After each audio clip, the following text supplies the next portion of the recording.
In March of 2026, a federal class action lawsuit landed in the Eastern District of Michigan that the HVAC industry does not want you to read. The complaint accuses every major heating and cooling manufacturer in the United States of coordinating in secret to inflate the price of home comfort equipment by 68% in just 6 years.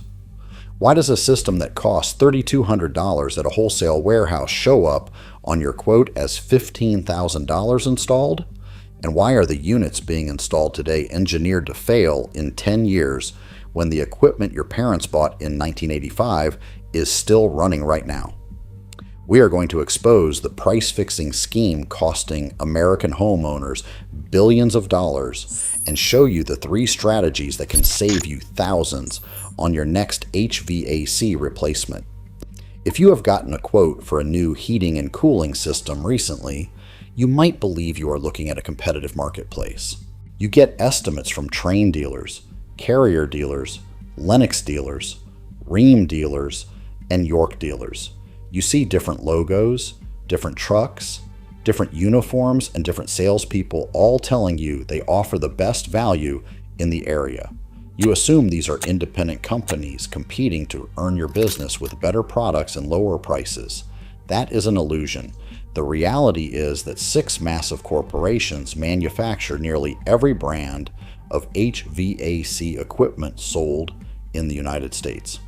Carrier Global, Trane Technologies, Daikin, Lennox International, Bosch, and Rheem collectively control somewhere between 70 and 85% of the residential market, and they have spent the last 3 decades buying up every independent competitor they could find, replacing genuine competition with a system of badges, stickers, and price coordination that most homeowners never see. When you get a quote for a Heil system, you are not calling a small regional manufacturer in Indiana. You are calling a dealer for Carrier Global, a publicly traded corporation focused on quarterly earnings. When you choose York over Trane, you are not choosing between competing companies. You are choosing between equipment sold by Bosch and equipment sold by Trane Technologies, 2 corporations with the exact same interest in charging you as much as the market will bear. But the brand shell game is only the beginning. There is a federal lawsuit working through the courts right now alleging these 6 corporations used a trade publication and a shared data application to coordinate price increases worth billions in overcharges to American homeowners. And there is a second story, equally damaging, about how equipment that once lasted 30 years now falls apart in 10. Both stories lead back to the same 6 boardrooms. And by the end of this video, you will know exactly what to do about it. To understand how this happened, you need to understand a practice the industry calls badge engineering.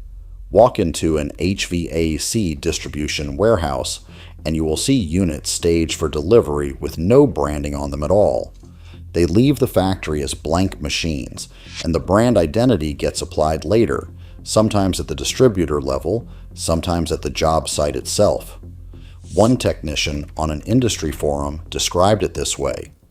When his local distributor sold Coleman equipment, the box included a set of stickers labeled Coleman, Evcon, Fraser Johnston, and York.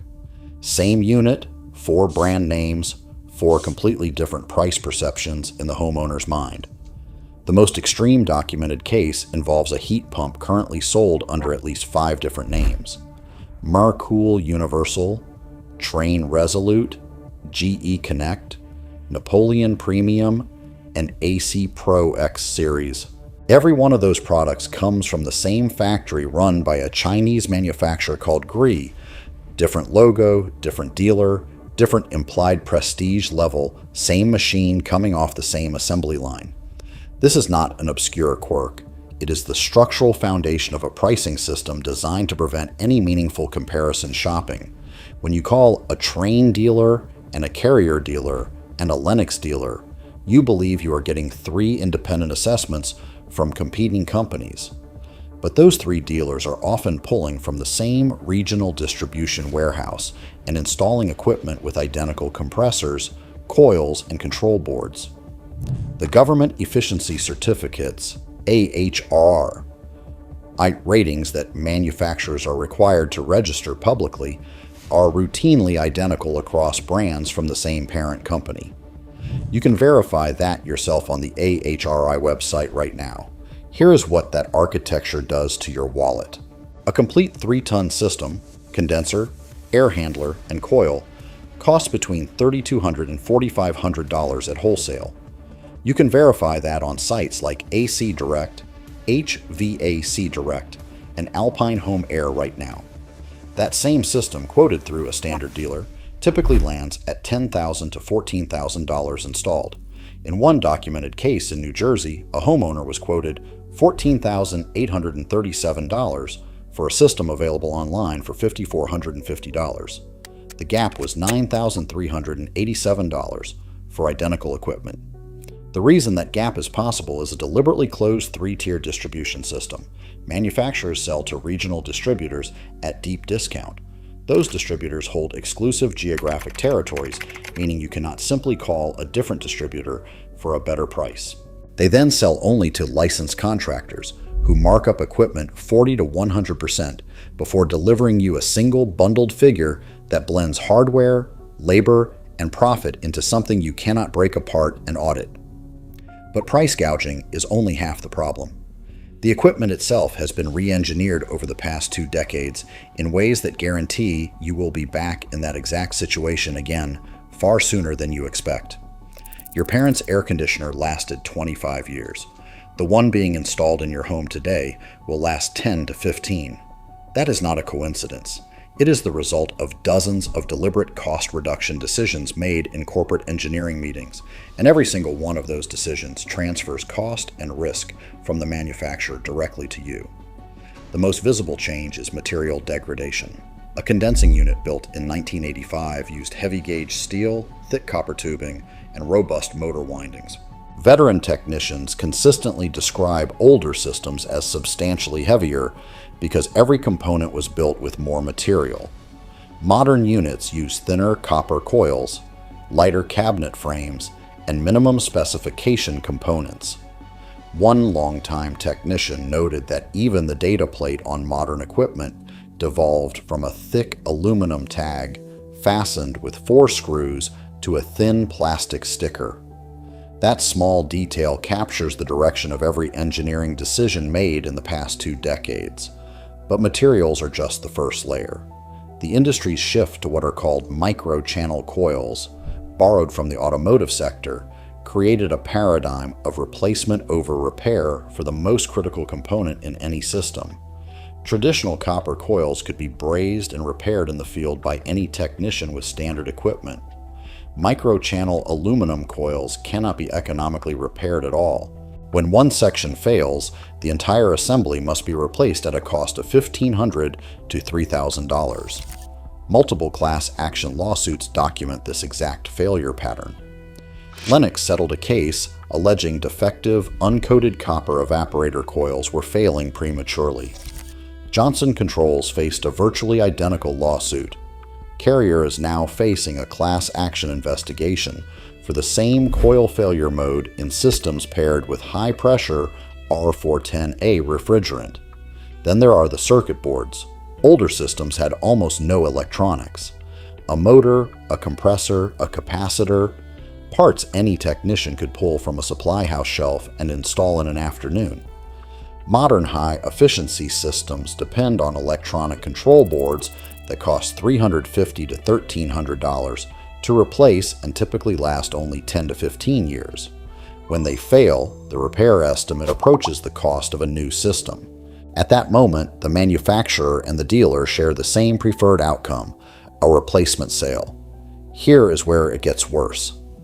The industry has a weapon that forces complete system replacement on a fixed calendar completely disconnected from whether your equipment is actually functioning. That weapon is the refrigerant transition cycle, and it has been deployed 3 times in 30 years. R22 was the standard residential refrigerant for decades. Its production was banned entirely on January 1, 2020. The moment that happened, the cost of recharging an existing system exploded from roughly $20 a pound to as much as $250 a pound. A full recharge that once ran a fraction of today's price now costs between $660 and $2,400. An estimated 39 million American homes had R22 systems at the time of the ban. Every single one of those homeowners was now choosing between an unaffordable repair bill and a brand new system. Before those homeowners finished paying off their replacement systems, the EPA announced the phase out of R410A, the very refrigerant in those replacement systems. Manufacturing of new R410A residential equipment ended on January 1st, 2025. The new refrigerant, R454B, is not a drop-in replacement. It cannot be retrofitted to any existing system. Every R410A unit is now on a depreciation clock, and R454B already faces a greenhouse warming potential review deadline in 2034 that could trigger yet another mandatory transition before a system installed today reaches the end of its natural life. This is a business model. Build components that fail in 10 to 15 years. Phase out the refrigerant before the system finishes its useful life. Mandate new efficiency standards on a rolling basis. The SEER 2 transition in January of 2023 rendered approximately 70% of base tier inventory non-compliant overnight, forcing an entire product refresh at higher prices. The industry trade group, the Air Conditioning, Heating, and Refrigeration Institute, shaped every one of those transitions. When the Department of Energy proposed eliminating 47 efficiency regulations in 2025, AHRI's president publicly opposed it, not to protect consumers, but because regulations that force product replacement protect the margins of the more than 350 member companies that fund AHRI's operation. And that brings us to what was filed in federal court on March 20th, 2026. The complaint is called Verge versus Robert Bosch LLC. It names 7 manufacturers as defendants: Bosch, Carrier, Trane, Daikin, Lennox, Rheem, and AAON, companies that collectively control over 90% of the residential market. The lawsuit alleges that beginning in January of 2020, these manufacturers coordinated through secret meetings, a shared data application built inside AHRI, and the pages of ACHR News, an industry trade publication used as a price signaling vehicle.